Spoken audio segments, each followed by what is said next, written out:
Good day, mates, and welcome back to another crikey episode. It's all Karis's fault. It was his accent that inspired me to do this. And now I feel bad for any Australians that might be watching. And what's even worse is that this is not the only accent, or language for that matter, that I'm going to butcher in this episode. Just you wait. Now, as for the playthrough, last time we've had a good look around Amkethran, but there are still some places left for us to visit, and a more involved quest that we're going to tackle in this episode. But before we do that, let's first take care of this level up on Saravak. And now that he has some important necessities like hardiness and whirlwind attack, I think it's time to go for that role-playing value and tap into his Deathbringer powers and give him access to Death Blow and then Greater Death Blow to allow him to instantly kill more stuff. I've also dropped some of the stolen items that we've had on the ground, and also this normal helmet that Saravak still had.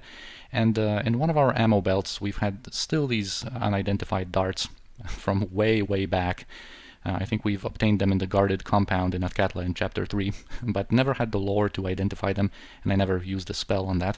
And those are the Asp's Nest darts that we have seen in some shops, but they are basically the poison darts. And a good comparison would be to actually compare them to these poison throwing daggers. And these ones are similar, but basically better in almost every way. First of all, because they are non-magical, which is actually a benefit in most situations, especially when it comes to trying to poison mages with protection from magical weapons on. Also, they provide a little bit of a penalty on that save versus death when it comes to applying the poison, and also the damage is better because it's dealt quicker. It's 2 damage every second instead of 1 damage every 3 seconds. But of course darts have the advantage of having more attacks per round. But anyway, we can just drop them back into that ammo belt. And also, before we say goodbye to the smugglers, we can buy some big potions from Karas before he disappears, and we can also take a look at this contraption here, involved in some kind of an underwater transportation system that the smugglers use. And now we should be good to go. And we can leave, and just to showcase, if we come right back in, they are going to be already gone, so they're pretty quick. Although I guess they didn't bother to dispose of these monk corpses here. But anyway, now is going to be the time to visit the local inn and see what's up. Here we are approached by Marlow, who is going to be the stranger that the boy in front of the graveyard spoke of, newly arrived in town. And he's going to want to meet up in his home on the cliff and ask us for help. So we're going to talk to him a little bit later. We're also going to meet Hexat here, whom we will have to remind her that we have of course disintegrated her in Shadows of Amn in the Copper Coronet. And we're not going to talk to her just yet. We are going to rest ourselves before putting her to her final rest again, because we have to prepare the necessary spells for that. Also, this guy here, this mage guy from the mercenary recruited by Balthazar, I guess, is pretty interesting. He only talks to mages. He has another... Yeah, unless you are a mage, I have nothing to say to you. But if you are a mage, he can actually share some interesting rumors. First this one, that the rune is getting impatient, and he is going to share a little bit more information about that in one of his other lines that he can say. Also says that Balthazar claims we will be fighting an army of dragons soon. So that's pretty interesting as well. Oh yeah, this one. You seem a learned type. Are you part of the Twisted Rune hired by Balthazar? I don't recognize you. So yeah, Balthazar does indeed have some connections if he is able to contact a secretive and powerful organization such as the Twisted Rune and hire them as allies in the coming conflict. So that's pretty cool. Anyway, the waitress here doesn't really have anything that interesting to say. But the bartender here, Zaki, is going to be able to share some information with us about Balthazar. The monks have always been supportive of Amkethran, providing guidance when it was necessary and even protection from the creatures that sometimes come out of the Khalim desert. We have always been grateful for their presence. They and the smugglers who bring us supplies to live. Since Balthazar assumed leadership of the Order, however, nothing has been the same. The Order ignores us. They apply restrictions on the smugglers and have even killed some, restricting the supplies the village can be brought. And then there are all the mercenaries. It is to be expected, I suppose. Many say that Balthazar is one of the terrible spawn of the dead god Bhaal. He prepares for war, no doubt, and we simply pray that this war does not come to Amkethran. Balthazar is a Bhaal spawn? So it is said. He was brought here long ago by the mage Melisande, who protects him. We fear that the old tales of destruction brought by the children of Bhaal may come true after all. So, as we can see from this conversation and the one we've had with Chiel in the previous episode, Melisande seems to be strangely involved in a lot of unfortunate events, wouldn't you say? Anyway, he's not going to have too much to say about Melisande. It's just that she claims to be a protector of Bhaal's children, just like Elminster protects those who harp. But yeah, with Sendai, we're not going to get to know much more. Just that she is indeed a drow, living somewhere beneath the earth in the area, gathering an army. So war is brewing, of course, between Balthazar and these Bhaal spawn. And anyway, when it comes to Abazagal, he is going to share some rumors. And there was a group of captains in here once before, and they were talking in hushed tones about an army of dragons. Of course, in connection to the rumor that the mage told us already. I believe it was during their talk that this name of yours came up. I thought at the time that it was the name of the mountains this army was supposedly in, though I have never heard of such a range. The thought of fighting dragons is a sobering one. If Balthazar is planning on battling such creatures with this army, well, I wonder at his state of mind, perhaps. So yeah, it seems like Abazagal could have a connection to some dragons. Now, when it comes to the monastery, the fortress here, a little bit more of a backstory about the monk order, that of course used to be very helpful to the inhabitants that just managed to settle around it. Yeah, their goodwill and guidance was received in abundance before Balthazar came to become its leader, of course. And yeah, Balthazar sees no one, and is not for months. The gates are well guarded and even protected by spells placed by Balthazar-hired sorcerers. Sarvak is going to confirm, of course, that we cannot get in, cannot assault that fortress. This is something for much, much later in the game. We are going to be able to eventually gain entry. And yeah, that fellow Marlow just recently arrived. Kind of a strange fellow. His daughter fell ill, of course. Yeah. Also, when it comes to his services, he has one unique item, this Iron Stone that gives +1 wisdom. We have really no use for that kind of thing in our party. Also, what's kind of interesting are the rumors, and I think we are going to allow ourselves to have some drinks. I guess Imoen, for example, would probably appreciate some wine. And here I'm going to just try to show one specific rumor, although all of the gossip that this bartender is going to be able to provide is pretty interesting. Oh yeah, and of course Saravok, after his change of heart, we might allow him to have some fun and drink some mead. Even Gromnir Ilkhan is going to be mentioned. I guess the news has not reached Amkethran yet about Gromnir's death. Yeah, of course, some ominous events. Let's just get the one I want to showcase here. This one is interesting as well. Apparently, some sightings of dragons flying around were reported. Oh yeah, this one. Balthazar, the leader of the monastic order, has been holed up within his fortress for months. He meets with no one, although there are tales of strange visitors appearing suddenly and entering the fortress late at night. So this might be another reference to the Twisted Rune, and perhaps, some of its vampire members visiting Balthazar at night to discuss that alliance. And also, now that Saravok has had some drinks, he has become intoxicated, which is a status effect that stacks the more you drink, up to -12 luck, but it also boosts your morale. So it grants a penalty to luck and a boost to your morale. I think the final stage is -12 luck and +6 morale, I think.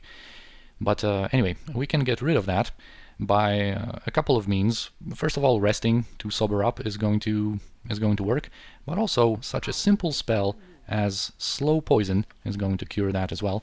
Not neutralize poison. Neutralize poison is not going to. And also the last thing is the level 6 spell heal. That is also going to help. And now Saravok is good to go again. Alright, so we're going to be back to have a word with Hexat a little bit later. Now let's travel through these rooftops to reach Marlow's home. And I'm just going to make a little safety quick save here in the case of any crashes.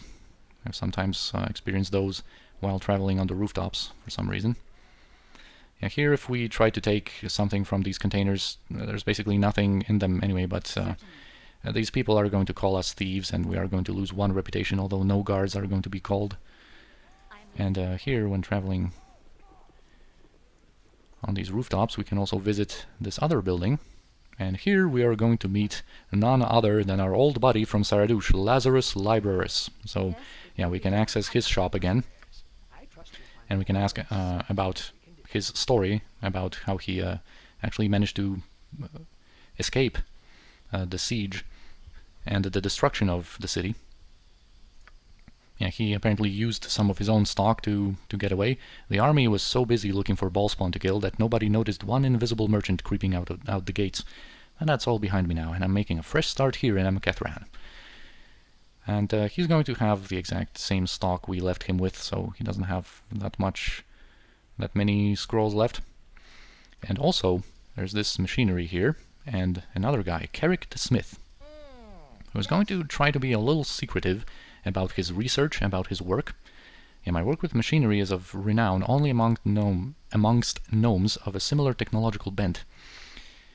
Yeah, you will no doubt ridicule me for my work. So many others have, after all. I make armor, weapons too.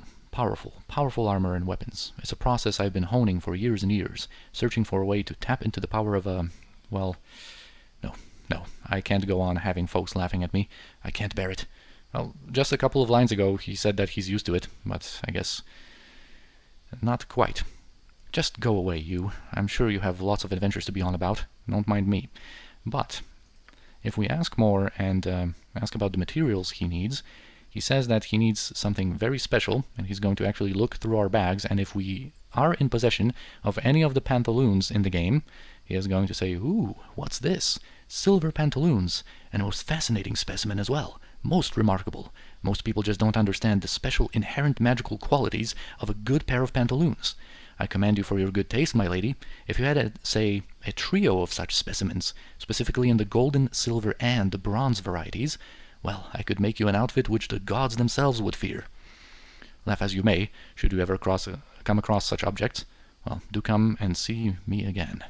So yeah, he is of course the guy that's going to be able to fashion us something nice once we obtain all 3 pairs of pantaloons. There's also this container that we can unlock for some experience, but if we try to loot it for some stuff, nothing relevant.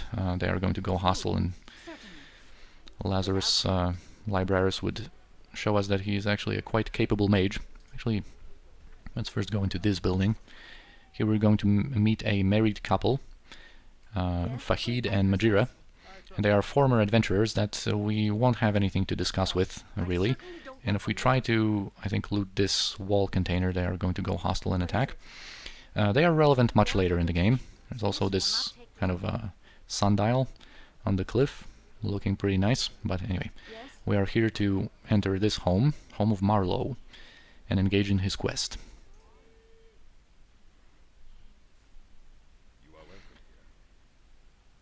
Yeah, so let's hear his tale. As I said before, my name is Marlow. I hail from Kalimshan to the south, where I was a merchant, a successful one. I suppose that is where I first came into contact with Vonnegut. And here we basically get the idea that this whole quest is a gigantic reference to literature, specifically to the character of Faust. And both the names Marlow and Vonnegut are references to authors. Christopher Marlow, author of The Tragical History of Dr. Faustus, and Johann Wolfgang Vonnegut, the author of the drama Faust. Or I should say, Johann Wolfgang Vonnegut. That's how you say a German name, right? And that's how you speak the language in general, don't you? Jawohl. Ich will Blut. Alright. Right, enough of that. But yeah, and of course, ever since Faust has become a classic character concept in literature of a person who signs a pact with the devil, or sells his soul, in order to achieve enlightenment or be granted prosperity for a time.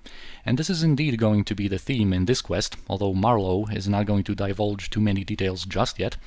And if we ask about Vonnegut, he's going to reveal that he is not a devil in this case, but Vonnegut ist ein Lich. Or actually, I guess it would be, Ist ein Lich. Eine untote Kreatur. Alright, calm down. Enough is enough. So Vonnegut, a lich, my lady, a powerful one. In Kalimshan there are many strange wonders of magic, and Vonnegut is not out of place. It is he who has chased us here, hunting us mercilessly. Why would a lich be hunting you? Vonnegut desired my poor Mala, my daughter. She is the young woman here on the bed. A good girl, a virgin and pure of heart. Well, I didn't necessarily need to know that, but... Anyway, he desired her soul, he said, so I fled Kalimshan with her. But he caught up to us nevertheless, and somehow he has taken her soul despite my efforts. She lies near death, and there's nothing the local priestess can do to help her. I know Vonnegut is in the cavern that serves as a graveyard in this place. I told the monks about him, but they sealed up the cavern rather than somehow getting my daughter's soul back as I had hoped. Mala is the world to me, my lady, and I do not know how much longer Vonnegut will remain trapped in that cavern. He could already be loose. He will kill me and keep Mala's soul, I am sure of it. I beg you, my lady, please help us. Tell me why I should help you, Marlow. I am not the best of men, my lady. I would not plead for myself, but I do plead for Mala. Look at her. She does not deserve such a terrible fate as this. I have no coin left to offer you. I have bankrupted myself in trying to flee the Lich's reach, but Vonnegut himself is a powerful wizard. Surely he has items that would interest you, that you could take from him. Just how dangerous is this Vonnegut? I cannot judge such things as the powers of archmages or monsters. I imagine that you have more than enough power to stand up to one such as Vonnegut, but I do not know. And how do you propose I get inside the graveyard if it's sealed? I paid the guard there what little money I have left. I had thought to try and get Mala's soul myself, but the guard will let in whomever I ask him to. So yeah, he indeed is susceptible to some offers like that. Although he tried to pretend he wasn't. Alright, very well. We will help Marlow. And I think we can loot his stuff for this potion primarily. Yeah. Alright, so now let's visit that cavern, speak with the guard to let us in, because it is still sealed. Yes, certainly. You're the one Marlow wants me to let in. Little Mater's patience. I'll likely get in huge trouble for this, but a deal's a deal, I suppose. Go on in the cavern. I'll be elsewhere. Alright. Direct me as you will. Speak, it will be done. And here comes Vonnegut. Ah, I had sensed that one with great power was close by, and here you are, come to my little prison. What do you wish, godling? Vonnegut has no quarrel with you. I'm here to talk, Vonnegut. No need for violence. That is good. I have no wish to fight one as powerful as you are, human. But do let me guess, the lying merchant Marlow has sent you. Well, let's say he sent me. Why? So it is as I thought. Marlow lied to the godling to save his own skin, did he? Did he tell you nothing of our deal, then? 20 years of fortune and success he asked me for, in exchange for the voluntary surrender of his soul. Well, he had his success, wealth and power both. But the human became arrogant, and when his time came due, he refused to surrender his soul as payment. Refused! The outrage! So I took the soul of his wife. I told him she would die without it, and still he refused me. He fled the city with his daughter and left his wife to die. He evaded me for years until I found him here. I have his daughter's soul now, and he will live up to his promise, or she shall suffer the consequences. He had his desire. Now I want mine. Is there no way that the daughter can live? I shall never surrender the girl's soul, foolish godling. Raise a hand against me, and she perishes. Yeah, but why must she be harmed?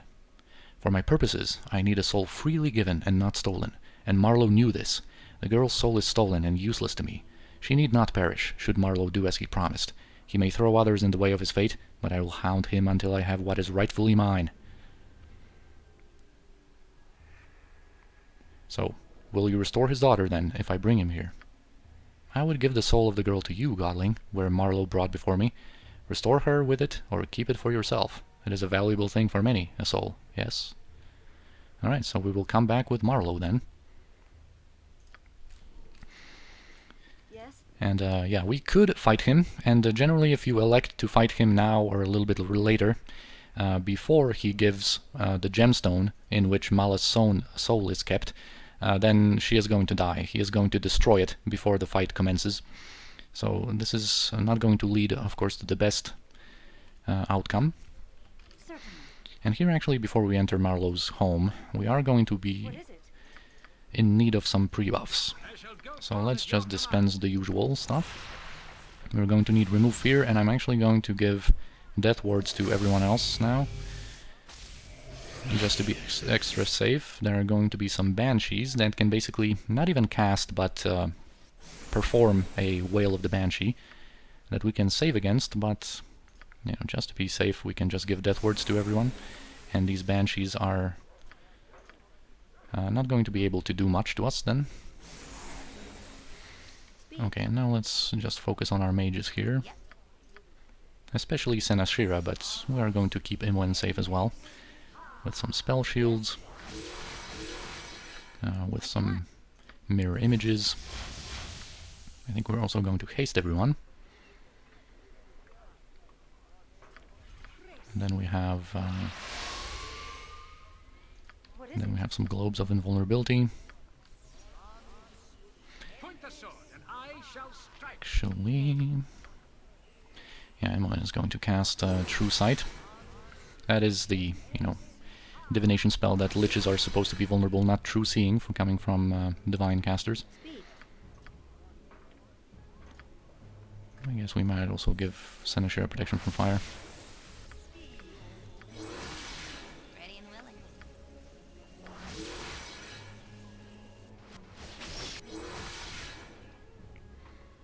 Alright, and now I think we are ready. We can also already prepare this Rod of Reversal.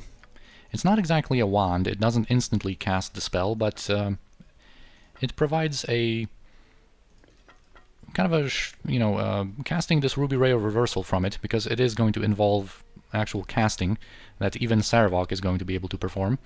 It takes just a little while, it's a pretty fast cast. So it might not be exactly like a wand, but in practice it almost is. But anyway, now let's talk with Marlow again.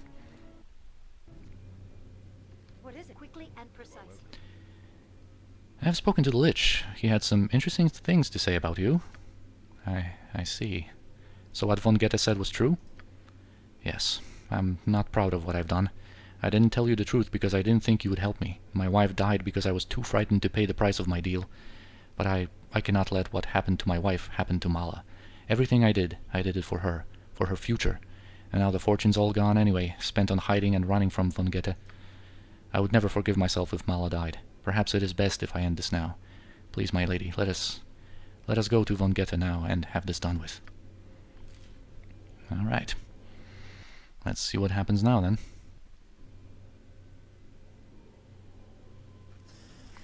Ah, Marlow.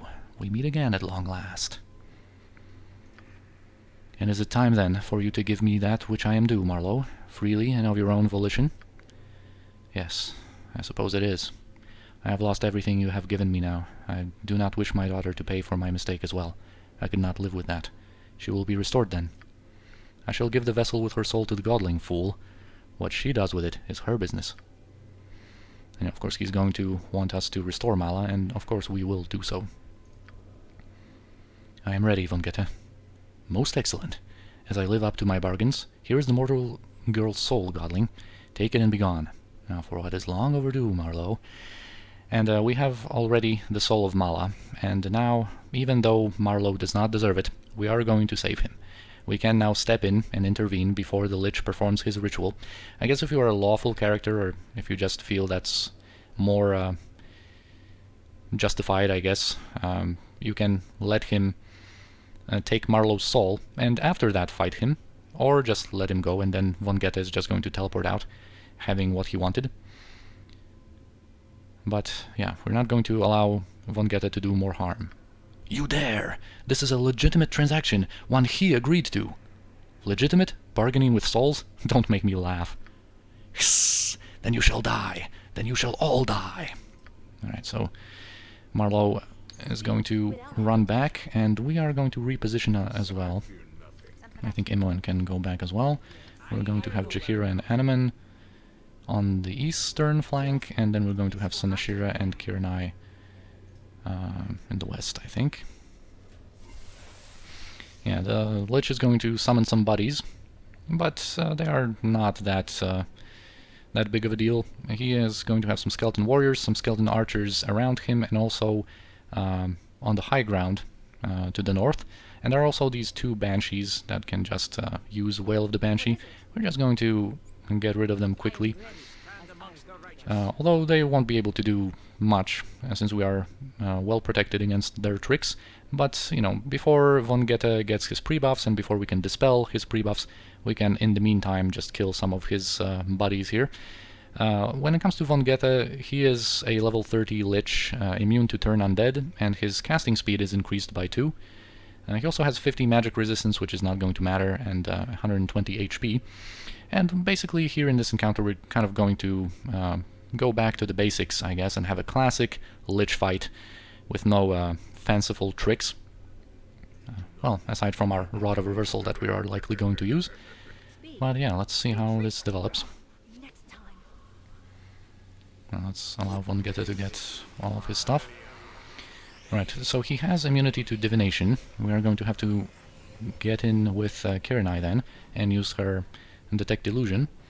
He does have Spell Trap and Spell Shield. Alright, so Kiranai, get in there and detect him. We can kill some of these skeleton warriors in the meantime. This Banshee is about to die, and there she goes. If it must be done. Oh yeah, he also has, let's see, these skeleton archers. There's a simulacrum of his. Let's take care of that before dealing with these like skeleton warriors that don't matter. Yeah, just some archers and Vonnegut himself. Alright, keep detecting illusion then, Kiranai. Let's see how this goes. I want to keep Saravok kind of outside of any trouble here. Yes? Oh yeah, of course. That simulacrum casts protection from magical weapons. What is it? It will be done. And Vonnegut has time stop. So let's see what he can do. Alright, the Dark Planetar. It's nice that we are protected with Death Wards, but this remove magic might ruin our plan, although those were Death Wards primarily cast by Animan, except Jaheira's one that she cast, so perhaps they are going to stay. And of course I'm talking about that because the Dark Planetar has the Vorpal weapon that can instantly kill if we get a little unlucky. Alright, and he renews protection from magical weapons. I would really like for his illusions to get dispelled, so that we can do stuff to him. But that has not yet happened. Alright, now let's actually, since the remove magic has taken effect, let's see. So of course Jaheira is going to be vulnerable to instant death. And actually so is Animan, and so is Kiranai. Kiranai is going to be able to activate Avoid Death at least, and engage in a fight with this fallen Planetar. And of course Senashira is immune to Abjuration. But yeah, before we do anything with Kiranai, I really do want Vonnegut to be vulnerable to our spells, and his illusions has not yet been dispelled. He still has clearly visible mirror images and whatnot. So let's wait for that. And I think Senashira is already going to start attacking that Dark Planetar. And I guess we're going to have to get Saravok in there as well. And we're even going to give him the Whirlwind attack, so we can get rid of this fallen Planetar as quickly as possible. Time good to go. And Imoen is going to prepare herself for some spell casting a little bit later, and also I think the Simulacrum of Vonnegut will be susceptible soon to our magical weapons. Let's try that out. Alright, Spell Thrust was ineffective on Senashira because she has Globe of Invulnerability, and Vonnegutta's illusions will finally dispelled. Alright. Now let's see how we are doing against this Planetar, because I would like to... Well, I wanted to showcase the Rod of Reversal and get rid of his spell shield that way, but since Saravok is kind of busy, we're going to just cast Pierce Magic to get rid of this Lich's spell shield, and then we have Spell Strike prepared on Senashira.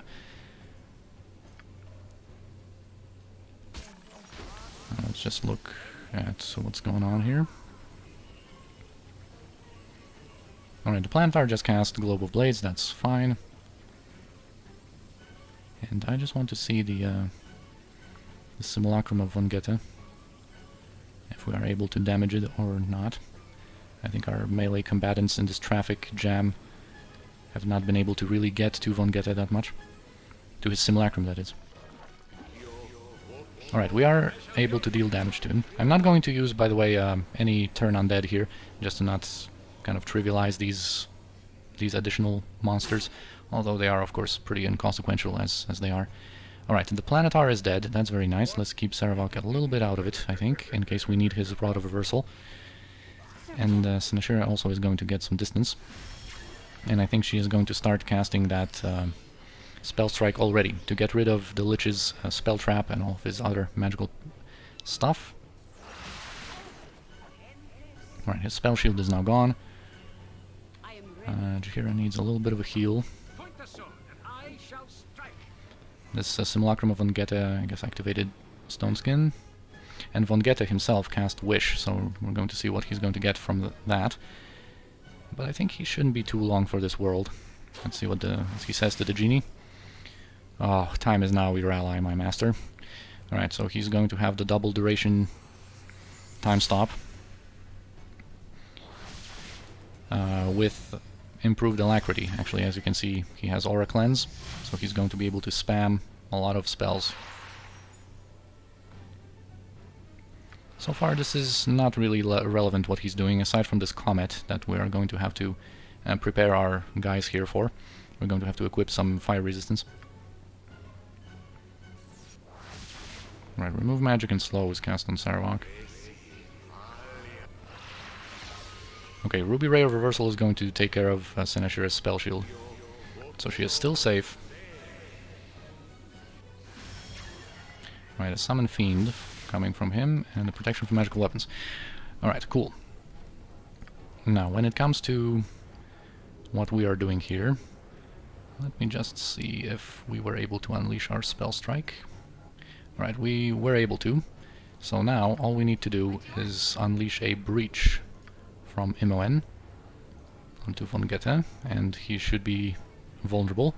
Let's get Saravok out of there, and let's now get some fire resistance going onto our characters. I think Jaheira can equip the ring, and can equip a nice helmet. Anomen is going to equip a helmet and his shield. He also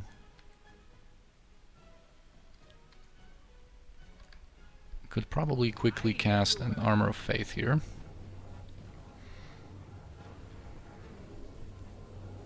And I think what we're going to do, since Senashira just unleashed her Spell Strike, we are going to have her...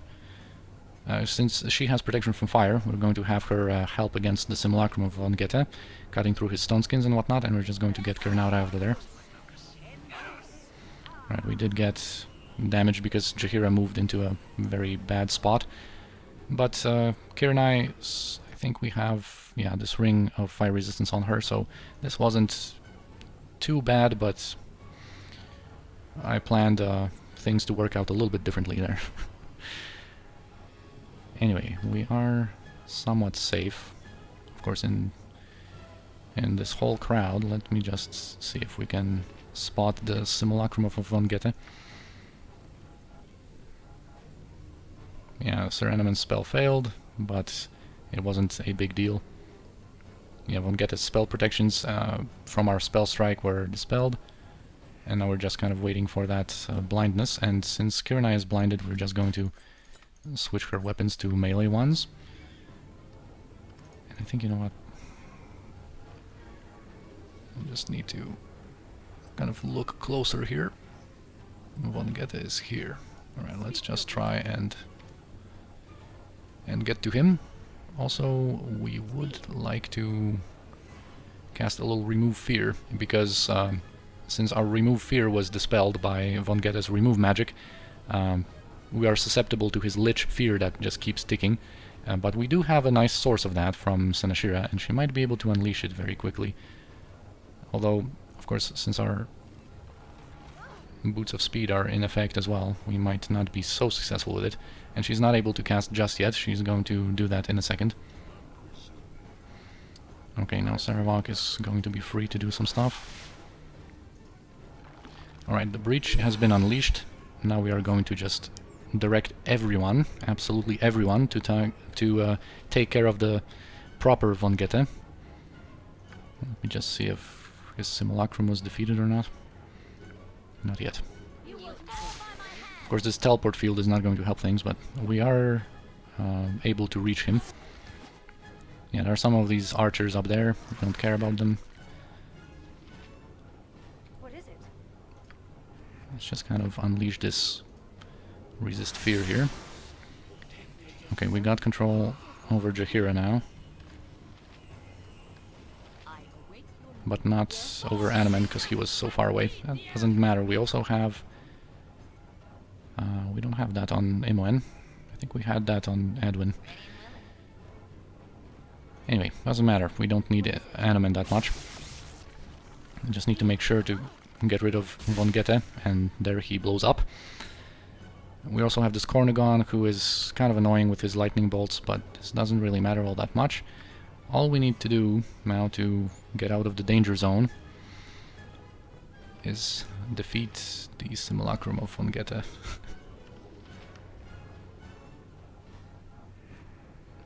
Let me just take a look here. You know what, all I see is this Cornagon, just kind of obstructing our vision here.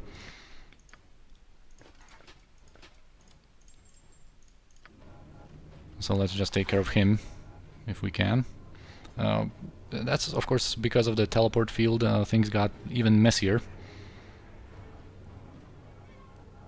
Can I see his name somewhere here? that is a challenge. Right, we are getting to that Cornagon, though.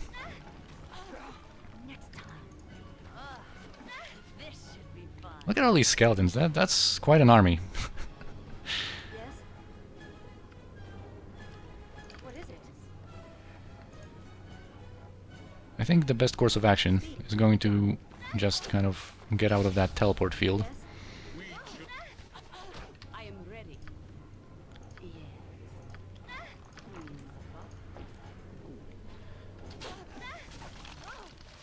What is it? And just get to all of these other skeletons. Kind of clear out some of these guys. Speak your mind. They can still deal some damage, as you can see, Speak. with their arrows.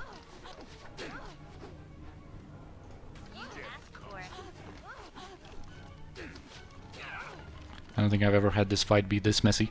I think his Simulacrum might have just despawned or gotten killed at some point there. I await as you would have it. Yes? Now let's be a little bit more serious here with what we're doing. What is it? And not just left click and watch, but actually try and not ruin this fight now that it's basically done.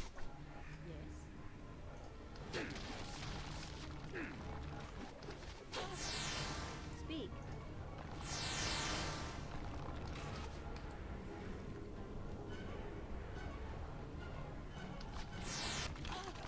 For a moment I was thinking about playing with fire there and unleashing and again as our Scorcher. But that would be completely stupid and very fun thing to do. Yes? But we're I'm going to do that.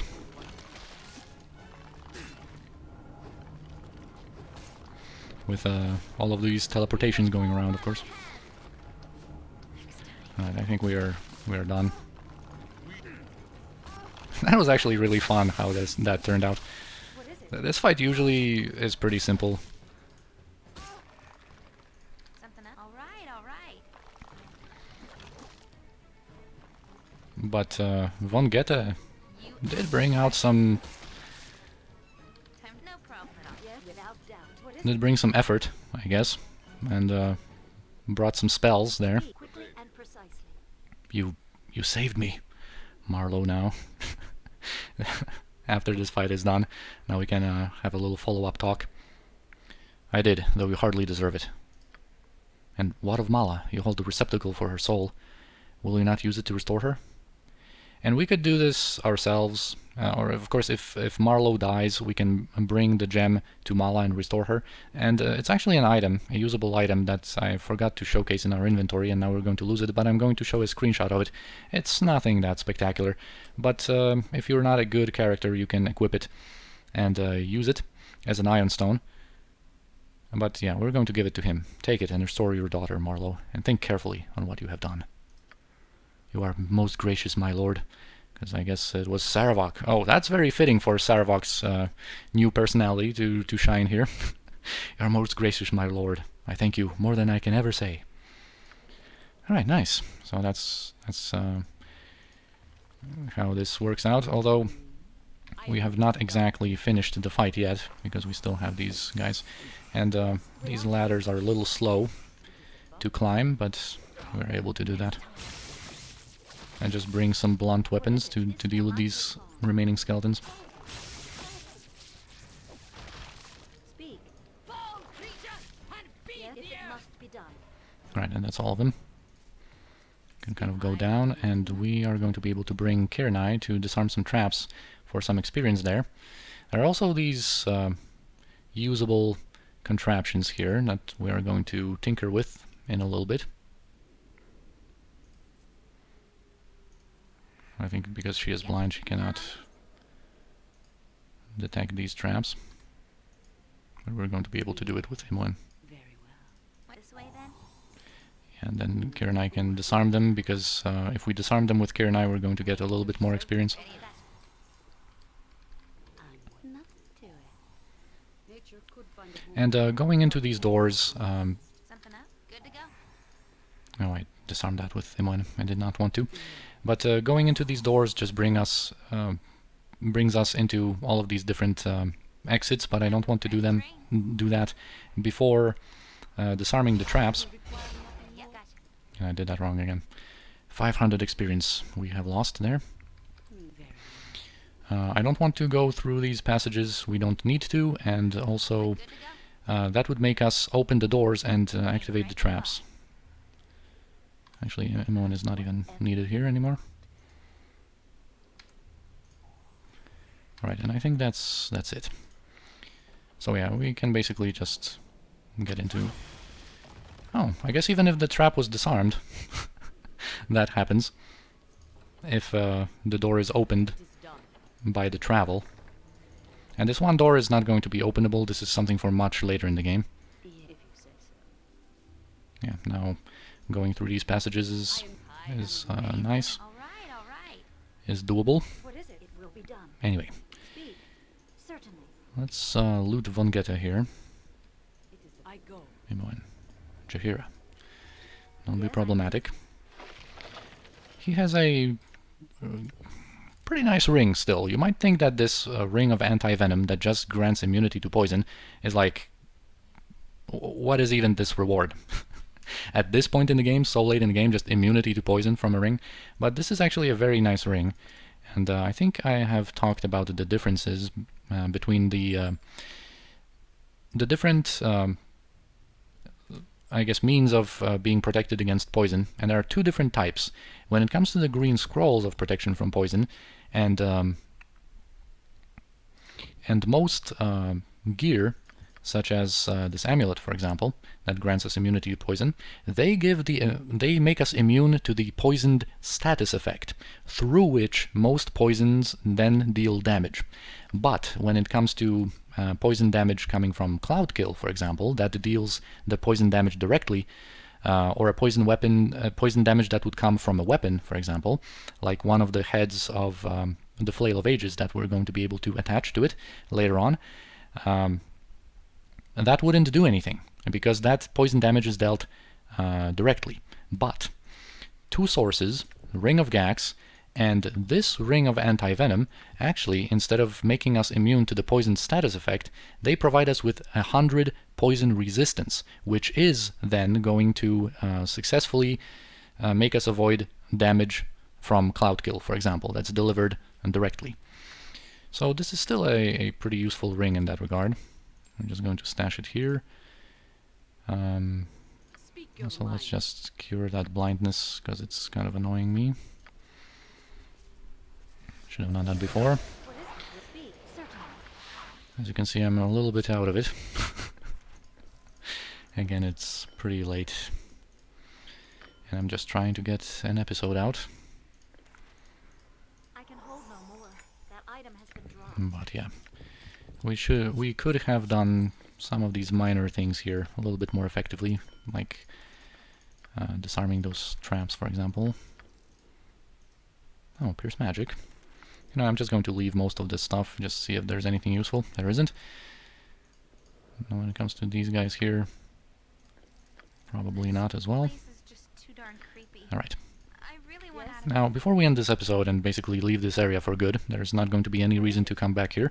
There are these contraptions here that basically allow to disarm some of these traps here that we have disarmed already to get the experience from it. But basically, from activating all this, we can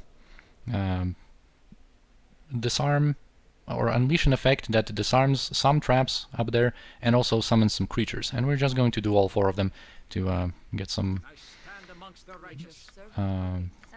experience from that, and basically just take care of the last thing that's left in this place. Yeah, so here there are some ice golems. I'm not really protecting against what they can do, although that damage was pretty nice from those cones of cold.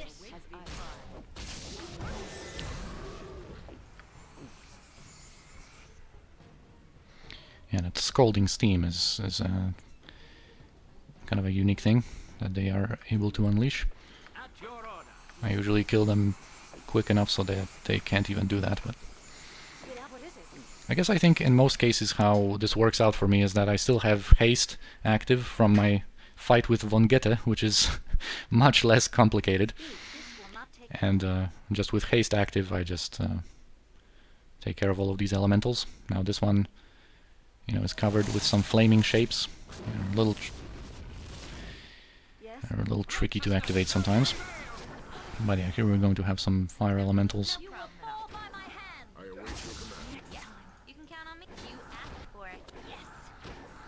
Nothing too special, although they are of the greater variety.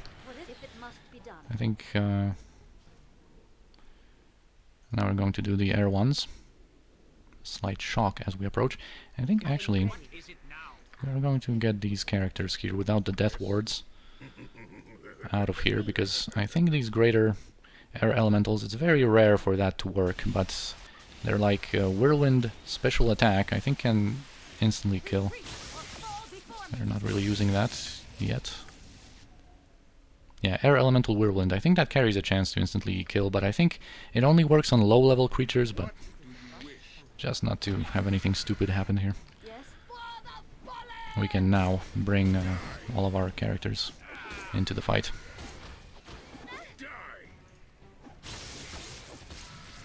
Alright, now we're going to get some fire damage going. And we can leave Animan here. Kirinai from range can attack. And other characters are not going to be that useful, because this last table gives off a foul odor, and it's going to summon some slimes, the Fisher slimes, that have to be killed by fire, or they will split in 2. So the fire from the Flail of Ages is going to work. we can just kind of soften them up with our physical damage and then just finish them off with some fire spells. And then we can probably unleash in again as our Scorcher there. And kill them for good.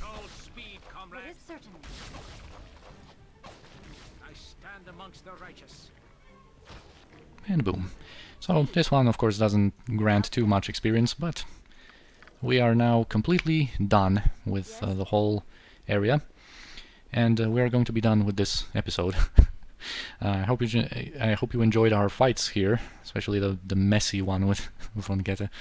But anyway, I think it turned out pretty fun the way it managed to throw some stuff at us that perhaps we didn't entirely expect.